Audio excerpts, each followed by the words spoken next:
Shinta News and Talk.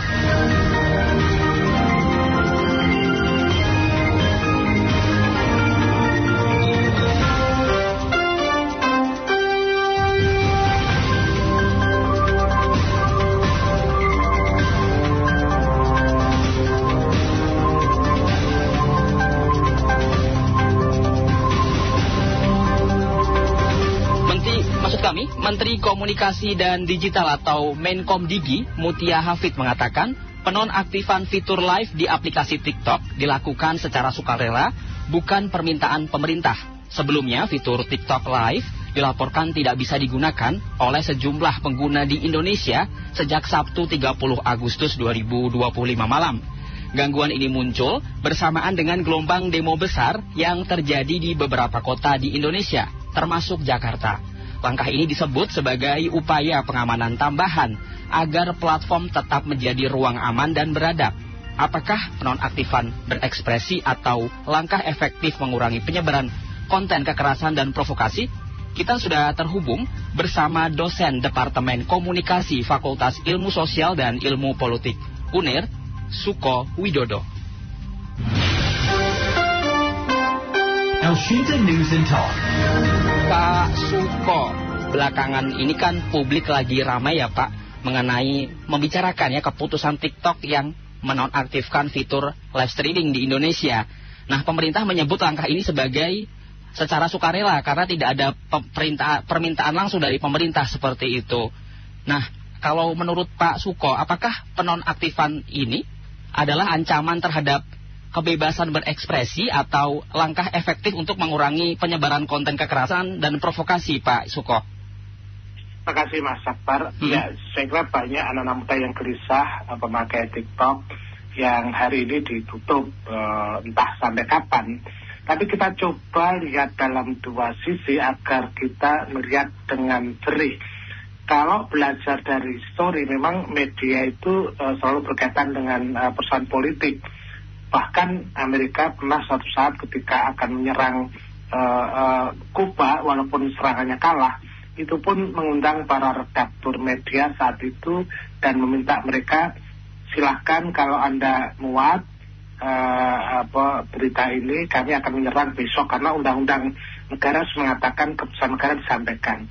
Tapi sebagai warga negara yang bertanggung jawab, saya berharap Anda cukup saya beritahu saja. Dan keputusan itu akhirnya membuat media-media di sana tidak mengumumkan serangan meskipun serangannya gagal. Nah, belajar dari kasus itu kita coba, zaman pasti berbeda, terutama dengan perkembangan teknologi komunikasi itu. Nah, kalau sekarang media itu harus ditutup, itu kan satu, jangan sampai niatannya adalah untuk menghentikan ekspresi kebebasan berekspresi bersuara. Itu aja niatnya yang penting. Jika pendekatannya saya kira pada impak yang dilahirkan akan menimbulkan kerusuhan atau tindakan anarkis, itu kalau dasarnya itu boleh, tidak apa-apa. Jadi keputusan ini memang pro kontra, tapi saya melihat bahwa kalau pondok ditutup itu ada alasan yang rasional. Tapi kalau tidak, apa akibatnya harus dihitung semacam itu, Mas. Jadi memang ini dilema, tetapi tentu pertimbangan ini yang harus dipertanggungjawabkan. Mengapa itu loh? Itu aja yang penting. Dan apakah negara mengambil campur tangan? Yang pasti negara tidak boleh menutup ruang ekspresi publik. Baik, Pak Suko. Kalau hak bersuara warga ini kan terbatas karena fitur live ditangguhkan seperti itu. Apakah ini mengurangi transparansi demo di lapangan, Pak? Ya, tentu saja ini sudah pada di mana kita membuat sikap ya dalam kondisi darurat. Sekiranya, tetapi seberapa level kedaruratan itu sehingga dia harus dilakukan itu. Misalnya, kalau misalnya gara-gara TikTok, terus kemudian ada banyak pembakaran misalnya itu ya, tapi harus jelas apa benar karena pembakaran atau karena memang pembakaran itu dilakukan ya karena emosi dia ke DPR, bukan karena media atau semacam. Karena fungsi media itu hanya untuk knowledge ya, dia jarang untuk bertindak pada imitasi ya, tapi tidak menggerakkan orang. Jadi ada TikTok atau tidak, kalau orang mau membakar, mau berdemo, dia akan lakukan saja. Karena itu memang pembatasan atau penutupan TikTok ini juga harus disampaikan dengan pertimbangan yang jelas gitu loh. Ini kan kita nggak dapatkan informasi yang jujur atau transparan dari keputusan itu gitu loh. Baik Pak Suko, berarti ini juga penonaktifan live TikTok ini juga sama dengan menutup ruang publik ya untuk mendapatkan akses informasi seperti itu ya Pak Suko? Ya, tapi di sisi lain Mas, kita memang punya persoalan terhadap kesadaran digital itu, kematangan dilakukan itu. Kan kenapa persebaran informasi juga harus ditata, tata kelola komunikasi? Karena menurut saya sebetulnya dalam konteks profesional itu kan tidak boleh setiap orang bertindak seperti reporter, jurnalis gitu loh. Hanya orang-orang yang, kalau menurut undang-undangnya kan misalnya harus orang yang punya lisensi. Nah TikTok itu kan meskipun tidak disebut sebagai pemberitaan, tapi prakteknya dia sudah bisa mempengaruhi opini publik. Nah dilema ini yang saya kira yang menimbulkan keputusan. Tetapi yang penting bahwa keputusan itu dilarang atau tidak itu ada dasarnya itu aja Mas. Pertimbangan itu yang kita harapkan dijelaskan pada masyarakat gitu loh. Baik Pak Suko, kan permasalahan media yang muncul kan bukan media massa resmi yang memiliki panduan kode etik jurnalistik Pak, namun kan media sosial yang tidak ada panduannya seperti itu. Beberapa pihak juga mengkhawatirkan Pak, media sosial semacam ini kan akan berdampak pada provokasi yang berujung pada tindakan anarkis seperti yang kemarin itu terjadi ya Pak. Kalau menurut Pak Suko bagaimana tuh Pak? Ya, ini fakta yang tidak bisa diingkari. Nah, dalam kondisi darurat, kalau memang itu pastilah keputusan itu seharusnya meminta pendapat banyak masyarakat, banyak tokoh, banyak ahli, dan kemudian buat keputusan itu menjadi keputusan yang disepakati. Itu akan lebih bagus ya. Oke, kita tutup sementara karena hanya mengharapkan menghimbau tidak cukup, maka sementara ditutup misalnya semacam itu. Jadi kita juga belum punya misalnya panduan code of conduct terhadap praktek penggunaan media sosial itu kan selama ini hanya baru inisiasi, tidak ada lembaga yang lembaga penyiaran pun pers juga nggak bisa menangkap di ruang TikTok itu, tapi praktek kegiatan itu kan dilakukan, praktik alat jurnalisme itu dipakai oleh nah itu kan pertanggungjawabnya pada apa? Kalau kita pendekatannya pada ITE, berapa orang yang ada di penjara, hal-hal semacam itu, ya disinilah saya kira negara harus membuat keputusan yang jelas, yang penting orang terselamatkan. Sebuah profesional itu harus menghitung dampaknya. Maka kalau menurut saya media-media massa punya hak atau punya peluang untuk menjadi ruang sumber informasi karena dia mendapat legasi dari negara maupun masyarakat. Tapi kalau lewat medsos seperti TikTok itu kan saya mau mengatakan dia juga nggak enak, tapi kan itu keberlebihan juga gitu pada satu sisi ya.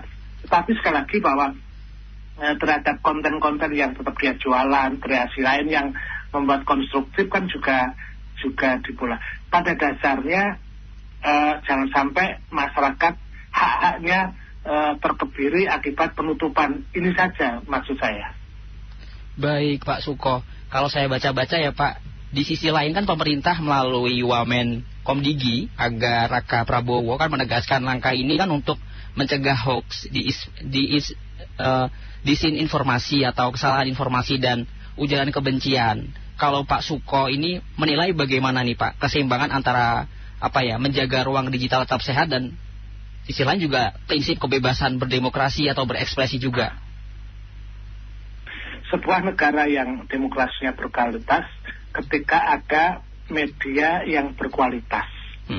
Karena itu menurut saya kita harus mendorong kualitas jurnalisme kita menjadi yang bagus. Saya tahu tantangannya cukup berat apalagi dengan AI dan sebagainya. Jadi yang menjadi dasar sekarang itu adalah komunikasi yang autentik Mas.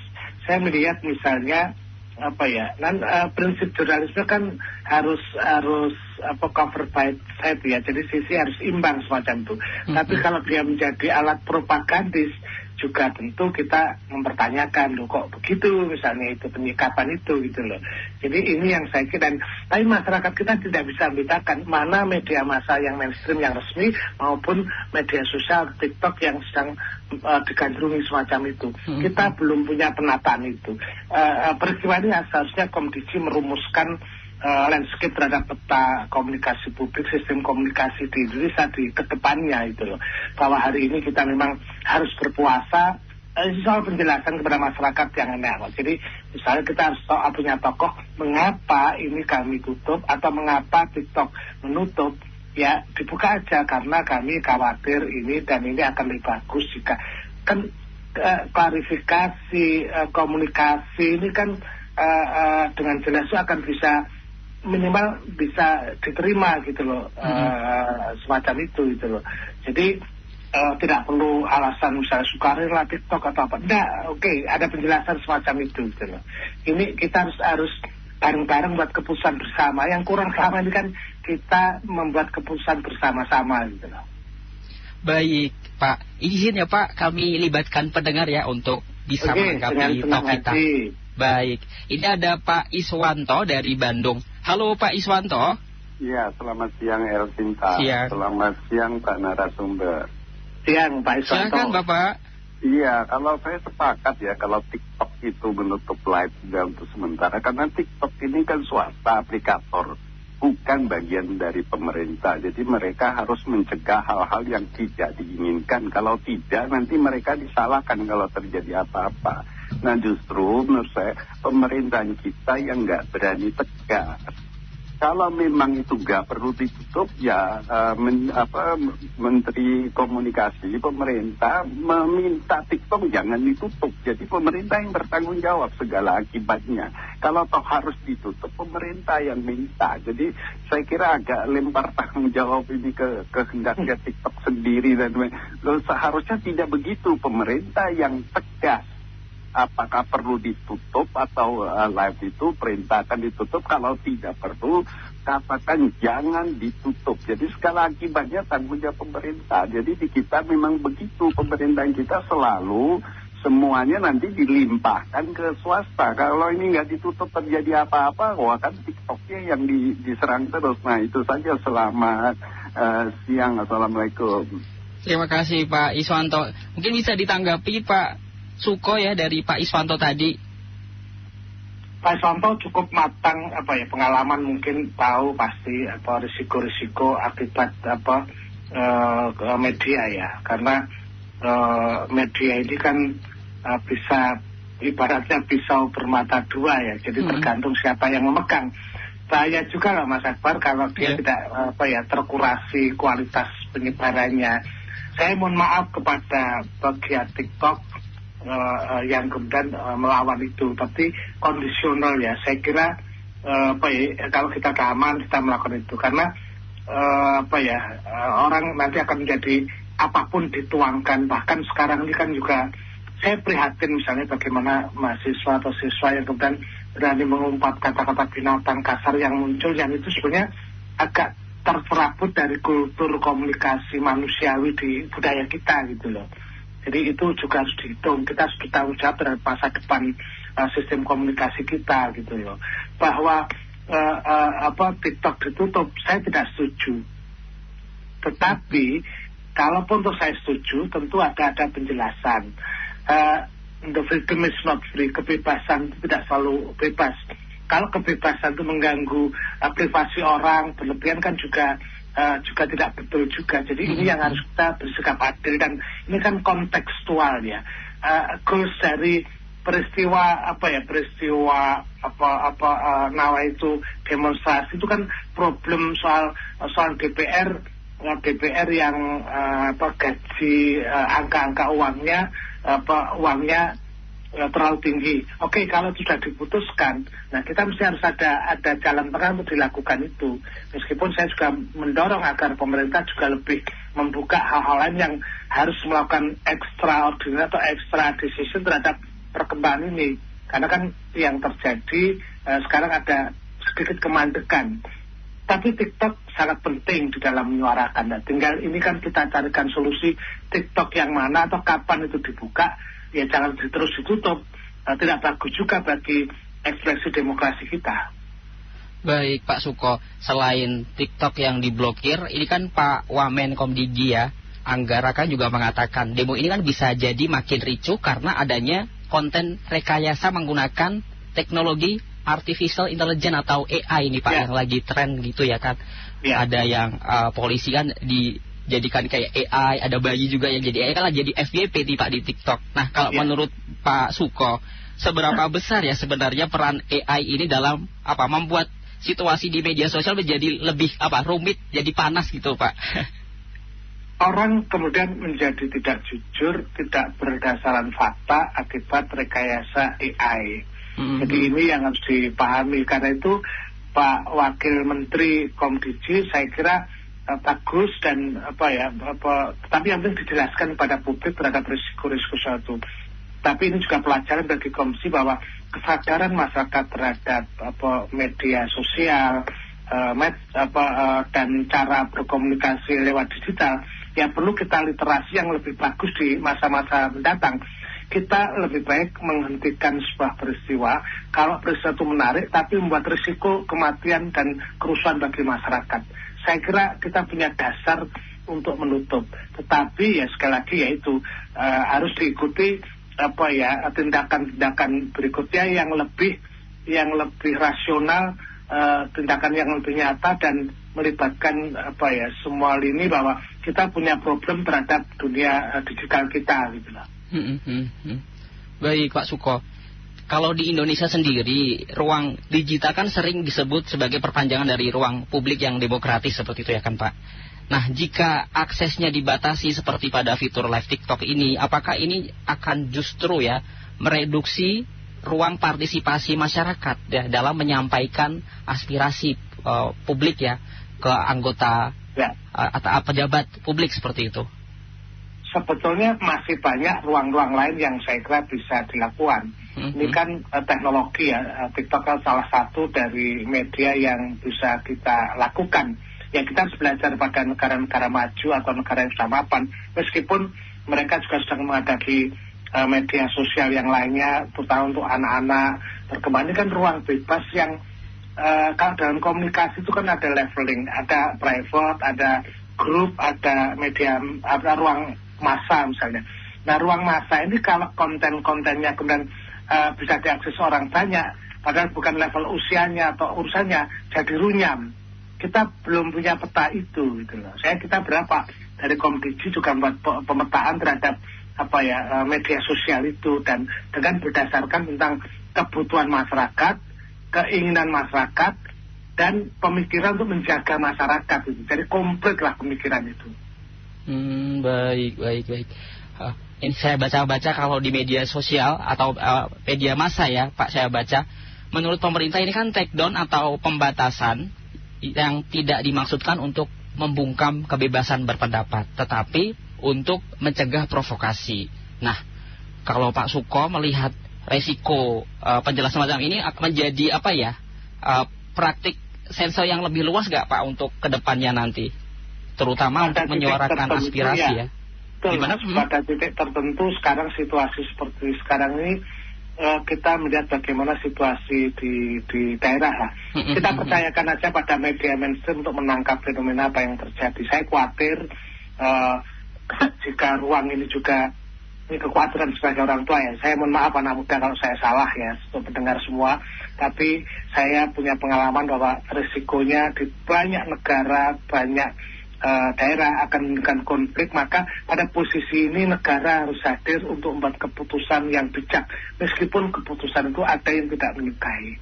Tapi tentu harus jangan terus-menerus, ada solusi-solusi lain yang kita tawarkan. Kira-kira gitu Mas. Baik Pak Suko, ini kan kalau kita tahu sendiri ya, pemerintah dan platform media sosial kan sudah lama ya menjalin kerjasama dalam moderasi konten, misal terkait judi online atau pelanggaran hukum lainnya. Nah, menurut Pak Suko ya, Apa yang membedakan nih moderasi konten yang wajar dengan sensor politik yang berlebihan seperti itu, Pak?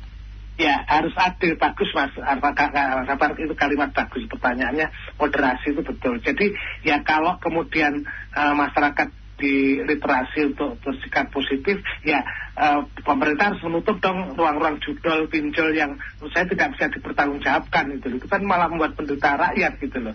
Jadi ini hari di mana kita bisa saling berislah dalam ruang itu untuk membuat cara-cara kita berkomunikasi sehingga ruang komunikasi menjadi ruang yang ramah, ruang yang adil, ruang yang tidak sekedar mencaci maki tapi ada solusi gitu loh, Mas. Kita butuh lembar itu. Nah, kalau seperti Elvinta ini kan saya ngamati dalam 5 tahun terakhir itu kan talknya itu kan benar-benar yang memuat dan ada moderatornya, tidak liar gitu loh.